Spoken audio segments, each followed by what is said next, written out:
Now let's start second lecture of quantum mechanics 1, and that is the basic definition and basic information of the quantum mechanics, and some quantities that are related with the quantum mechanics that we'll discuss in this lecture.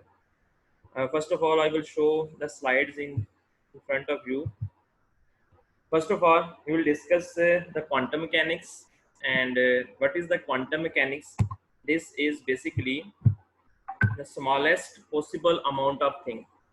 Last time भी आपसे मैंने discuss किया था कि quantum mechanics क्या है कि एक छोटे से छोटा जो पार्टिकल है, एक छोटी से छोटी वैल्यू है, उसको मजीद हम डिवाइड नहीं कर सकते उस वैल्यू को, उसको हम क्वांटम मैकेनिक्स कहते हैं, उसको हम क्वांटम कहते हैं।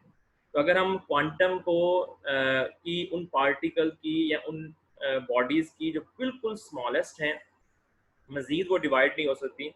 अगर इनकी मोशन को हम स्टडी करते हैं डिटेल के अंदर, या प्रिंसिपल्स वो जो मैकेनिक्स पे अप्लाई होते हैं, उन तमाम माइक्रो पार्टिकल्स पे भी हम लोग तमाम वो प्रिंसिपल अप्लाई करने की कोशिश करते हैं। तो देखते हैं कि उन पार्टिकल्स का बिहेवियर क्या है और उनका इफेक्ट क्या है पार्टिकल्स का, वो सारा हम लोग क्वांटम मैकेनिक्स में डिस्कस करेंगे। तो क्वांटम जो लफ्ज़ है basically it is a combination of quanta. तो क्वांटा का लफ्ज़ी मतलब होता है स्मॉलेस्ट पॉसिबल अमाउंट, और वो बहुत सी स्मॉलेस्ट पॉसिबल अमाउंट मिलके फिर क्वांटम बनाती है। Then what is quantum mechanics? Quantum mechanics क्या है? This is basically branch of physics which consist of description of motion and interaction of subatomic particles। तो पहले मैंने अभी आप लास्ट में आपसे डिस्कस किया कि बॉडी की मोशंस हैं, उनकी मैथमेटिकल डिस्क्रिप्शन पे जाएंगे हम लोग, प्लस हम एटॉमिक पार्टिकल्स जो हैं, सब atomic particle like electron, proton, neutron जो हैं, पॉजिट्रॉन्स हैं, इन तमाम की जो इंट्रैक्शन है आपस में, उसको हम क्वांटम लेवल पे जाके डिस्कस करेंगे, होल लेवल पे जाके डिस्कस करेंगे। इसके अलावा हम जानते हैं कि क्वांटम मैकेनिक्स के अंदर बहुत सी एफएससी लेवल पे और बीएससी लेवल पे भी आपने बहुत एटॉमिक मॉडल पढ़ा होगा, उसमें या एफएससी लेवल पे भी डिस्कस हुआ हुआ है डिटेल से, और इवन के बीएससी लेवल पे भी हुआ हुआ है कि quantization of charge, quantization of energy, ये वर्ड आपने अक्सर पढ़ा होगा। प्लांक्स क्वांटम थ्योरी के नाम से आपने इस हेडिंग सुनी होगी। प्लांक्स क्वांटम थ्योरी में बेसिकली जो एनर्जी पार्टिकल्स, जो एनर्जी एवॉल्व होती है किसी भी एटम में से एक्साइटेशन के, डी एक्साइटेशन के बाद, वो energy in the form of discrete packets की फॉर्म में एवॉल्व होती है हमेशा। वो जो डिस्क्रीट पैकेट्स हैं, these are limited values, these are not continuous values. तो वो जो लिमिटेड वैल्यूज हैं, उनसे जो एनर्जी के पैकेट्स बनते हैं, that basically form the quantized energy. वो एनर्जी हमेशा क्वांटाइज्ड होती है, होल वैल्यूज होंगी, वो कॉन्टिन्यूस नहीं होंगी। लाइक अगर 1 जॉल है, फर्ज करें एमिशन हो रही है किसी भी एटम में से, लेट अस सपोज, तो उसके बाद 2 जॉल, 3 जॉल, 4 जॉल, 5 जॉल, इसमें कंटिन्यूशन कंपल्सरी नहीं है। पॉसिबल होगा 1 के बाद 5 आ सकता है, 5 के बाद 7 या 10 आ सकता है, इसमें डिफरेंट डिस्क्रीट वैल्यूज आएंगे आपके पास। There will be no continuation of the energy. तो इनके बारे में भी हम लोग डिस्कस करते हैं क्वांटम मैकेनिक्स के अंदर। सिमिलरली डी ब्रॉगली वेव जो नेचर थी पार्टिकल्स की, ड्यूअल नेचर है, डी ब्रॉगली ने एक्सप्लेन किया था, उसकी वेवलेंथ फाइंड की थी स्मॉलेस्ट पार्टिकल्स की। तो ये चीज़ें भी जो वेव नेचर है उसकी पार्टिकल की, लाइक इलेक्ट्रॉन है, प्रोटॉन है, या जो मैक्रो ऑब्जेक्ट्स हैं उनकी जो वेव नेचर है, उसके बारे में डिस्कशन भी हम क्वांटम मैकेनिक्स में डिटेल में करते हैं। बहुत ही इंपॉर्टेंट प्रिंसिपल, अनसर्टेनिटी प्रिंसिपल, जो कि बेस है बेसिकली क्वांटम मैकेनिक्स का, कि हम इलेक्ट्रॉन की एट अ टाइम पोजीशन और मोमेंटम फाइंड नहीं कर सकते। एट अ टाइम हम टाइम ऑफ एक्साइटेशन और डी एक्साइटेशन इलेक्ट्रॉन है, अगर उसको हम फाइंड करने जा रहे हैं, तो साथ साथ उसकी पोजीशन को हम आइडेंटिफाई नहीं कर पाएंगे। ये अनसर्टन, एक वैल्यू अनसर्टन रहेगी, उसके बारे में हमें डिटेल से पता नहीं होगा। क्यों? क्योंकि जब हम किसी भी इलेक्ट्रॉन को जब हम स्टडी करते हैं, इलेक्ट्रॉन की पोजीशन को स्टडी करेंगे, तो हम लोग रेस की मदद से स्टडी करेंगे। हम जानते हैं जब हम उस पर रेस फॉल करेंगे तो हमें देखने के लिए लाइट चाहिए, तो रेज रिफ्लेक्ट होकर वापस आएंगी तो हमें नजर आएगा इलेक्ट्रॉन किस पोजीशन पे है। नहीं, हम जानते हैं जब वो टकराएगा और वापस आएगा तो टकराने से एनर्जी ट्रांसफर होगी, एनर्जी ट्रांसफर होगी, तब इलेक्ट्रॉन की स्पीड चेंज हो चुकी है। जब स्पीड चेंज हो जाएगी तो इलेक्ट्रॉन का ऑटोमेटिकली मोमेंटम चेंज हो जाएगा। तो we will not certain, we will not actually certain amount of the electron at that position, तो it will change the velocity of the electron. it means it will change the momentum of electron. That is basically discussed in the uncertainty principle. तो बहुत important ये principal है जो कि basically quantum mechanics के अंदर discuss किया था, क्वांटम मैकेनिक्स का बेस करता है। इसके अलावा और बहुत से प्रिंसिपल्स हैं जैसे श्रोडिंगर इक्वेशंस हैं सारी, और अदर प्रिंसिपल्स हैं जिसको मैकेनिक्स क्वांटम मैकेनिक्स में डिस्कस किया था। तो एज अ होल पैकेज है बेसिकली ये क्वांटम मैकेनिक्स। यहाँ तक समझ आई है? Yes sir. गुड। अच्छा, नेक्स्ट अब मूव करते हैं कि हम क्वांटम मैकेनिक्स के बाद आज के लेक्चर में क्या क्या चीज़ें डिस्कस करेंगे। सबसे पहले इस लेक्चर में हम डिस्कस करेंगे discrete states of quantum system. System क्या होता है, सबसे पहले आपको ये पता होना चाहिए। System is a combination of 2 और मोर थिंग्स। 2 या 2 से ज्यादा जो चीजें हैं वो मिलकर सिस्टम बनाती हैं। क्वांटम सिस्टम क्या है? ऐसा सिस्टम जो क्वांटम के प्रिंसिपल्स के तहत डिस्कस होता है, या ऐसा सिस्टम जो क्वांटम के असूलों पे क्या नाम है काम करे, उस सिस्टम को कहेंगे क्वांटम सिस्टम। स्टेट्स का मतलब हालतें होती हैं। डिस्क्रीट का मतलब है जो लिमिटेड है, कॉन्टिन्यूस ना हो। तो discrete states of quantum system basically जो limited states of quantum system है, क्वांटम की जो लिमिटेड हालतें हैं उनके बारे में हम सबसे पहले डिस्कस करेंगे। इसके बाद हम डिस्कस करेंगे कि जो हमारे पास स्टेट्स हैं, कम से कम स्टेट्स 2 हो सकती हैं, 2 से ज़्यादा भी हो सकती हैं। तो कम से कम हमारे पास जो 2 स्टेट्स हैं, 2 से ज़्यादा जो हमारे पास स्टेट्स हैं, उनको जब हम ऐड करते हैं आपस में, तो सुपर पोजिशन प्रिंसिपल ये बताता है कि ऐड करने के बाद जो हमारे पास रिजल्टेंट आता है वो भी एक नई स्टेट आती है, वो भी क्वांटम स्टेट होगी, वो स्टेट ऑफ क्वांटम सिस्टम होगी जो हमारे पास नई वैल्यू आएगी। तो सुपर पोजिशन प्रिंसिपल के तहत हम डिफरेंट स्टेट्स का रिजल्टेंट फाइंड करते हैं, जो बेसिकली खुद एक स्टेट होती है। इसके बाद एक बड़ा इंपॉर्टेंट पॉइंट है या इसमें टॉपिक है, that is Schrodinger cat. Schrodinger's cat, Schrodinger's ने कैट से एग्जांपल लेते हुए हमें स्टेट ऑफ द सिस्टम को एक्सप्लेन किया कि स्टेट ऑफ सिस्टम है क्या बेसिकली। उसको जैसे टॉपिक आएगा श्रोडिंगर कैट, नेक्स्ट उसमें आपको एक्सप्लेन करूंगा। इसके बाद है कि हम जो स्मॉलेस्ट सब एटॉमिक पार्टिकल्स हैं, सब एटॉमिक पार्टिकल्स के बारे में एग्जांपल्स देंगे उनकी, और उनकी वेव फंक्शन के बारे में डिस्कस करेंगे। और वेव फंक्शन होता क्या है वो भी हम इस टॉपिक के अंदर डिटेल से डिस्कस करेंगे। नेक्स्ट इसके बाद हम लोग वेव फंक्शन जो हमारे पास मौजूद होगा या वैल्यूज जो हमारे पास मौजूद होंगी वेव फंक्शंस की, उसको अगर हम उनके हम एवरेज लें तो हमारे पास क्या रिजल्ट आता है और क्या इफेक्ट होगा हमारे पास, उसके बारे में हम लोग इसमें डिटेल में डिस्कस करेंगे। तो पहले स्टार्ट करते हैं discrete states of the quantum system. Discrete states of quantum system में हम कहते हैं कि सबसे पहले हम सपोज करते हैं कि हमारे पास सिर्फ 2 स्टेट्स हैं। कम से कम हमारे पास कम से कम जो सिस्टम के अंदर चीजें हो सकती हैं वो 2 हैं। तो कम से कम हम फर्ज कर लेते हैं हमारे पास 2, वी हैव 2 स्टेट्स। अब अगर हम डिस्क्रीट की बात करें तो आपने जानते हैं कि बाइनरी के अंदर हमारे पास 2 स्टेट्स हो सकती हैं, 0 और 1। तो फर्ज कर लेते हैं, इसको एग्जांपल लेते हैं स्टेट्स की। एग्जांपल हम लोग ये स्विच से हम इसको एक्सप्लेन करते हैं कि फर्ज करेंगे हमारे पास एक स्विच है, तो स्विच की हमारे पास 2 ही हालतें हो सकती हैं, या तो वो स्विच डाउन होगा या फिर हमारे पास स्विच अप होगा। इसके अलावा कोई और कंडीशन नहीं हो सकती। यहाँ स्विच हमारे पास डाउन है, यहाँ हमारे पास स्विच अप है, ये 2 हालतें हैं सिर्फ। अगर हम फर्ज करते हैं कि जो स्विच डाउन है उसकी स्टेट को हम 0 से रिप्रेजेंट करते हैं, तो फिर जो स्विच अप है उसकी स्टेट को हम 1 से रिप्रेजेंट कर सकते हैं। इस सिर्फ रिप्रेजेंटेशन है कि स्विच डाउन हमेशा हम 0 से रिप्रेजेंट करेंगे, चेंज भी किया जा सकता है, और स्विच अप को हम लोग 1 से रिप्रेजेंट कर देते हैं। तो जब भी ये 1 लिखेंगे हम लोग, जब हमने इसको रिप्रेजेंट किया हुआ है, तो अंडरस्टूड सी बात होगी कि ये स्विच अप की बात की जा रही है।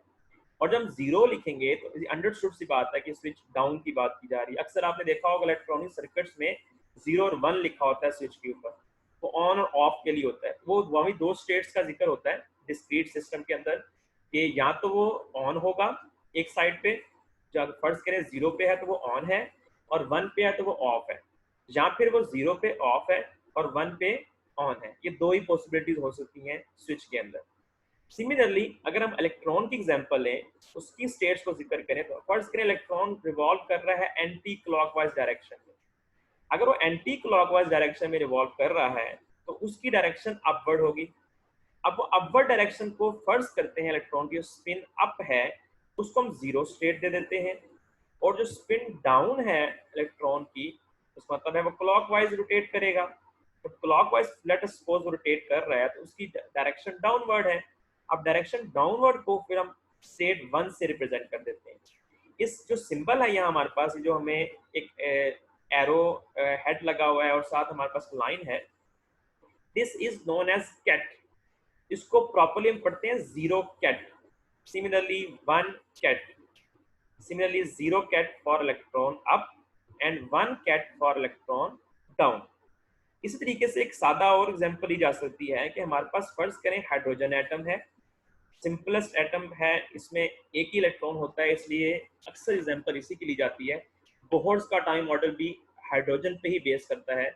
अदर साइंटिस्ट ने भी जो जब भी एटम के मॉडल को एक्सप्लेन किया तो सिंपलेस्ट एटम हाइड्रोजन ही लिया है। यहाँ भी हम फर्ज करते हैं कि हमारे पास एक हाइड्रोजन एटम है।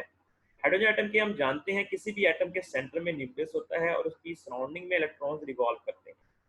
तो फर्ज करते हैं कि इलेक्ट्रॉन फर्स्ट ऑर्बिट के अंदर है यहाँ और ये ग्राउंड स्टेट है। तो ग्राउंड स्टेट को हम रिप्रेजेंट कर देते हैं कैट जीरो से, मीन जीरो स्टेट है इसकी। और इलेक्ट्रॉन यहाँ फर्ज करते हैं उसने सराउंडिंग से एनर्जी ली है या किसी भी सोर्स से एनर्जी लेके वो इलेक्ट्रॉन ग्राउंड स्टेट से मूव कर जाता है हायर स्टेट की तरफ, अपर लेवल की तरफ, एनर्जी लेवल की तरफ। जब वो जंप करता है तो जब वो जंप करेगा तो इस हालत को एटम की हम एक्साइटेड स्टेट कहते हैं। अब फर्ज करें जब एक्साइटेड स्टेट में चला जाता है तो इस स्टेट को हम कैट 1 से रिप्रेजेंट कर देते हैं। तो कैट 1 लिखेंगे तो that will represent the state of electron in excited form. And ket 0 क्या रिप्रेजेंट करेगा? इलेक्ट्रॉन ग्राउंड स्टेट में मौजूद है। तो ये रिप्रेजेंटेशंस हैं जब हमारे पास पॉसिबिलिटीज हैं कि दो पॉसिबिलिटीज हो सकती हैं। इसी तरीके से हमारे पास दो से ज्यादा भी पॉसिबिलिटीज हमारे पास हो सकती हैं। लेकिन उससे पहले हम डिस्कस करेंगे कि हमने जो ये सिंबल बनाया है ये कैट, ये हमारे पास डायरेक पॉल ने सिंबल दिया था, ये पॉल डायरेक के नाम से साइंटिस्ट का नाम है। तो डायरेक ने ये सिंबल जो दिया था, ये सिंबल सिर्फ स्टेट्स को रिप्रेजेंट करने के लिए यूज किया जाता है। तो फर्ज करते हैं हमारे पास जो सिस्टम है, हमारे पास जो सिस्टम है उसमें दो स्टेट्स हैं। वो दो स्टेट जीरो स्टेट और वन स्टेट से हम उसको रिप्रेजेंट करेंगे। तो उसको पढ़ते हैं ket zero and ket one. इसी तरीके से लाजमी नहीं है कि आप उसको जीरो और वन लिखें, हम उसको अल्फा कैट भी कह सकते हैं, बीटा कैट भी कह सकते हैं, दो स्टेट अगर हमारे पास हैं। इसी तरीके से हम उसको साई 1 भी कह सकते हैं और साई 2 भी कह सकते हैं। जैसे हमने लास्ट डिस्कस किया कि हमने इलेक्ट्रॉन की ग्राउंड स्टेट को कैट 0 कहा था, इसी तरीके से हम इलेक्ट्रॉन जब ग्राउंड स्टेट में हाइड्रोजन एटम में है तो उसको हम साई 1 कैट भी कह सकते हैं, और जब इलेक्ट्रॉन हमारे एक्साइटेड स्टेट में चला गया है तो उसको साई 2 कैट भी कह सकते हैं। ये रिप्रेजेंटेशंस हैं जो कि हम तब्दील कर सकते हैं कि इस कैट के पीछे इंफॉर्मेशन है जो हम एक्सप्लेन करेंगे। इसके बाद अगर हमारे पास तीन पॉसिबिलिटीज हैं तो हम लोग, हमारे पास 3 स्टेट्स अगर हैं तो फिर हम उसको जीरो, कैट 1, कैट 2 से रिप्रेजेंट कर सकते हैं। ये हमारे पास 3 स्टेट्स हैं। या फिर हम उसको अल्फा, बीटा और गैमा से रिप्रेजेंट कर सकते हैं। या फिर आप उसको साई 1, साई 2 और साई 3 से भी रिप्रेजेंट कर सकते हैं। लेकिन इसको प्रॉपरली आप पढ़ेंगे ket psi 1, ket psi 2, ket psi 3 etcetera.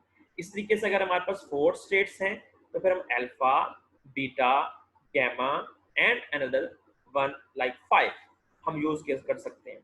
Similarly अगर हमारे पास नंबर्स में है तो 0 ket, 1 ket, 2 ket and 3 ket, ये 4 स्टेट्स के लिए हम इसको शो कर सकते हैं। इस तरह सो मैनी एग्जांपल्स दी जा सकती हैं कि जिसमें हम लोग कैट सिंबल से स्टेट्स को रिप्रेजेंट कर सकते हैं। जहां तक किसी को क्वेश्चन, कोई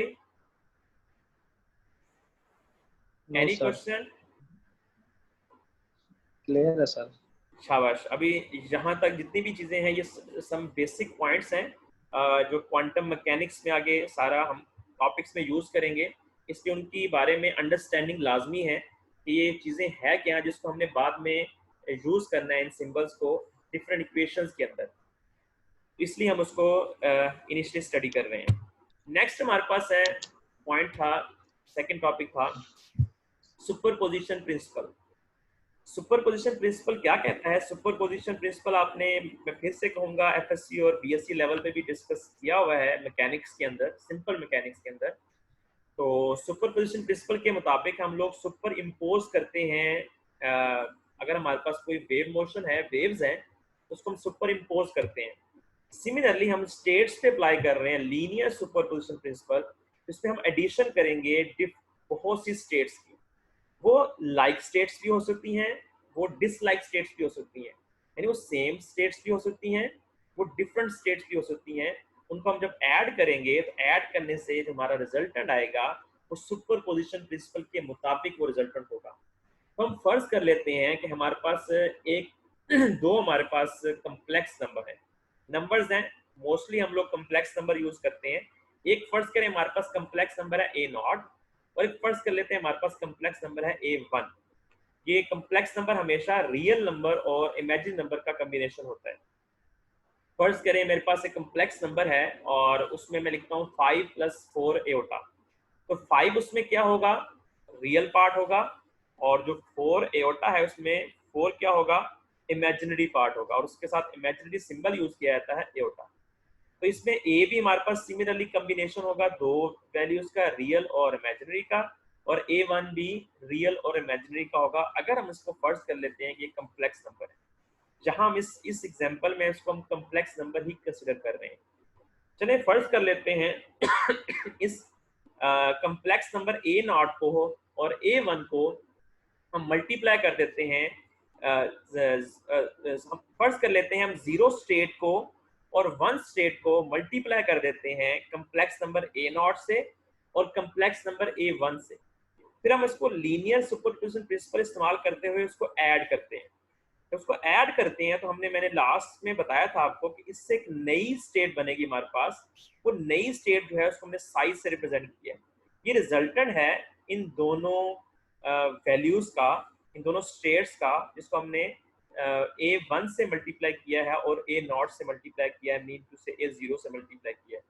अब हमारे पास साई न्यू स्टेट आई है, ये भी एक स्टेट है, यानी ये भी एक हालत है जो कि कॉम्बिनेशन है दो स्टेट्स का। उसमें एक स्टेट जीरो थी और एक वन थी with multiplying factor of A one and A zero. अब इस नई स्टेट के अंदर जो हमारे पास ए जीरो और ए वन है, इसको हम कहते हैं एम्पलीट्यूड। ए जीरो भी एम्पलीट्यूड है, ए वन भी एम्पलीट्यूड है। एम्पलीट्यूड का मतलब होता है मैग्नीट्यूड, वैल्यू। फर्ज करें जहां इसकी वैल्यू है जीरो, ए नॉट की वैल्यू अगर जीरो है तो जीरो इससे मल्टीप्लाई होगा, आंसर जीरो आएगा। इसका मतलब हमारे पास सिर्फ ए की स्टेट होगी, वो वन स्टेट होगी, और ए वन की वैल्यू लेट अस सपोज हमारे पास 5 है, तो हमारे पास सिर्फ फिर जो साइफ स्टेट होगी वो मुश्तमिल होगी 5 और स्टेट 1। सिमिलरली अगर इसकी कोई वैल्यू ए नॉट की वो जीरो नहीं है, नॉन जीरो है, तो फिर हमारे पास कोई ना कोई इसकी वैल्यू होगी ए नॉट की और ए वन की, और वो कहलाएंगी amplitude of state zero. State zero का amplitude A naught, state one का एम्पलीट्यूड ए वन। अब एक एग्जांपल लेते हैं हम लोग। फर्ज करें हमारे पास एक एग्जांपल है, डिफरेंट एग्जांपल ली जा सकती हैं। हमने एक एग्जांपल ली है, फर्ज करें हमारे पास, जैसे हमने पीछे स्विच का डिस्कस किया था कि डाउन स्विच जो है उसको हमने जीरो स्टेट से रिप्रेजेंट किया था, और जो अप स्विच है उसको हमने वन स्टेट से रिप्रेजेंट किया था। फर्ज करते हैं कि जो डाउन हमारे पास स्विच है उसका एम्पलीट्यूड √3/4 है, और जो हमारे पास अप स्विच है वन स्टेट के साथ उसका एम्पलीट्यूड √1/4 है, लेकिन साथ इमेजिनरी पार्ट के, इमेजिनरी सिंबल के। इसका मतलब है ये कम्प्लेक्स नंबर है। ये पूरा एक जो सम आएगा इसका, इससे हमारे पास साई आएगा, साई स्टेट, और साई स्टेट भी क्या होगी? कम्प्लेक्स स्टेट होगी। अब इसमें हमारे पास √3/4 क्या है? ए नॉट, और √1/4 एओटा क्या है? ए वन। इसका मतलब है ए नॉट और ए वन ये दोनों एम्पलीट्यूड हैं, एक स्विच डाउन का है, दूसरा स्विच अप का है। लेकिन अगर हम इस एम्पलीट्यूड का स्केयर ले लें, मॉडुलस के साथ स्केयर शो किया हुआ है यहाँ, अगर इसका हम स्केयर ले लें तो स्केयर हमेशा, जो ये एब्सोल्यूट वैल्यू कहते हैं इसको, इसका स्केयर हमेशा दो वैल्यूज का प्रोडक्ट होता है। एक value as it is and second is the conjugate of the value. Conjugate लेने के बाद उसी वैल्यू से उसको मल्टीप्लाई करें तो हमारे पास ए नॉट स्केयर आ जाता है, मॉड स्केयर आ जाता है। अगर हम इसका स्केयर लेते हैं तो हमारे पास आंसर आता है 3/4। तो याद रहे कि इस मॉड का स्केयर जो होता है हमेशा इसका आंसर पॉजिटिव आता है। सिमिलरली A1 का स्केयर भी हमारे पास A1 कॉन्जुगेट A1 होगा और उसका आंसर आएगा 1/4। ए नॉट स्केयर को अगर A1 स्केयर को, ये दोनों एम्पलीट्यूड को ऐड करें अगर हम, तो इनका आंसर हमेशा 1 आना चाहिए। ये 1 आंसर आता है, इसको हम लोग प्रोबेबिलिटी कहते हैं। तो हम आगे डिस्कस करेंगे कि हम हमेशा जो एम्पलीट्यूड का स्केयर है किसी भी कम्प्लेक्स स्टेट या सिंपल स्टेट के एम्पलीट्यूड का जो स्केयर है that must be sum of the square या square must be equal to 1। यहां तक कोई question? Any question? Okay sir, sir clear ये है जो यहाँ आपने बताया है कि A1 का जो स्केयर है जो इक्वल है A1 A1 के, कॉन्जुगेट तो A1। यहाँ से जी यहाँ से दोबारा रिपीट कीजिएगा। A1 स्केयर जो है इसको हम एब्सोल्यूट वैल्यू कहते हैं सिंपल मैथमेटिक्स के अंदर, लेकिन क्वांटम मैकेनिक्स के अंदर ये A1 square it is also called probability. इसको हम प्रोबेबिलिटी डेंसिटी भी कहते हैं, वो आगे भी डिस्कस करूंगा, आगे टॉपिक आएंगे आपके। तो बेसिकली ये जो प्रोबेबिलिटी डेंसिटी है या A1 स्केयर है ये हमेशा इक्वल होता है एनी वैल्यू यानी A1 and multiply conjugate of the A1। फर्ज करें अगर ये वैल्यू है, देखें प्लस एयोटा समथिंग √1/4, तो वो A1 होगी। इसका कॉन्जुगेट क्या होगा? Minus aorta √1/4। तो 1/4 को मल्टीप्लाई करें तो हम जानते हैं कि 1/4 होल स्केयर बन जाता है। स्केयर से अंडर कैंसिल हो जाता है तो आंसर आता है 1/4। लेकिन ये जो प्लस और एक माइनस वैल्यू थी, ये प्लस माइनस का आंसर आता तो माइनस है, लेकिन जब माइनस का हम स्केयर लेते हैं तो हमेशा आंसर क्या आता है? प्लस आता है। इसलिए हमारे पास आंसर आया 1/4 प्लस। इसका हमेशा आंसर प्लस होगा। इसलिए हम कहते हैं कि absolute value, the square of absolute value और absolute value will always positive, हमें हमेशा पॉजिटिव रिजल्ट देती है। ठीक है, समझ आया है? नहीं सर, मुझे अभी भी समझ नहीं आया। क्वेश्चन आपका रिपीट करें जरा, आप क्या कहना चाह रही हैं? सर मैंने आपसे कहा था कि जो हम एब्सोल्यूट वैल्यू ले रहे हैं, इसका जो हम स्केयर है इसको जब हम फिनिश करेंगे जो रिजल्ट हमारे पास आ रहा है वो कैसे आ रहा है? आप √1/4 का स्केयर लें, क्या आंसर आता है? तो 1/4 ही आएगा। 1/4 आएगा। तो ये 1/4 आपके सामने रिजल्ट है। अब आपका क्वेश्चन ये होगा कि A1 होल ये मॉड स्केयर जो है उसको हम A1 कॉन्जुगेट A1 क्यों लिख रहे हैं? क्वेश्चन ये है आपका? जी सर, हाँ, जी बिल्कुल। इसी को मैंने समझाया है कि फर्ज करें अब आपके पास कॉपी पेंसिल अगर है तो लिखें A1 की वैल्यू लिखें √1/4 और A1 कॉन्जुगेट की वैल्यू लिखें, ये कम्प्लेक्स नंबर के साथ लिखवा रहा हूं। A1 की वैल्यू लिखें प्लस अयोटा √1/4 और A1 कॉन्जुगेट की वैल्यू लिखें माइनस अयोटा √1/4। लिख लिए? जी सर, लिख लिया। बाकी बच्चे भी ऐसे हैं, इसको सॉल्व करें जरा। अब इसको मल्टीप्लाई करें जरा, मुझे बताएं इसका आंसर क्या आता है?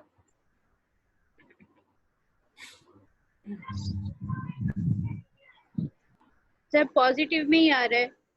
हाँ, तो पॉजिटिव 1/4 आंसर आता है, यही हम बता रहे हैं इसके अंदर। ओके सर, इसका आंसर हमेशा आपके पास पॉजिटिव आएगा। पॉजिटिव।